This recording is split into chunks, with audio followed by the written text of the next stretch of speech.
हाय, Maharashtra veg रेसिपीजमध्ये मी नेहा तुमचं स्वागत करते। आज आपण करणार आहोत मूग डाळ घालून शेपूची भाजी आणि भाकरी।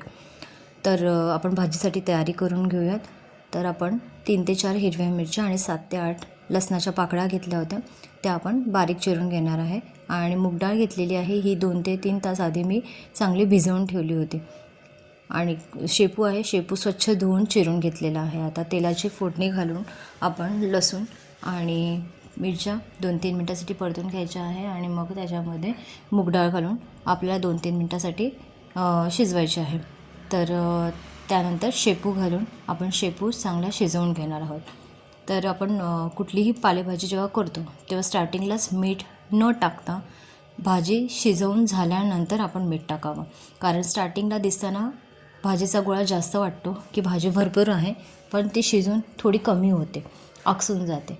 तर आता माझी भाजी मी मध्ये मध्ये हलवत राहणार आहे सारखी।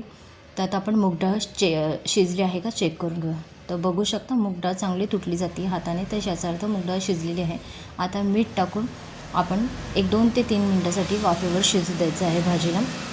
आणि त्यानंतर कढईला मी साईडला उतरवून ठेवणार आहे। तर आता माझी भाजी तयार आहे। आता भाकरीची तयारी करूयात। तर भाकरीसाठी ज्वारीची किंवा तांदळाची भाकरी खूप छान लागते कुठल्याही पालेभाजीबरोबर। तर आता ज्वारीची भाकरीसाठी मी पाणी गरम करून घेतलं होतं आणि त्याच्यावर भाकऱ्या करून घेणार आहे अशा प्रकारे। रेसिपी कशी वाटली कमेंट करून सांगा आणि व्हिडिओला सबस्क्राईब करा।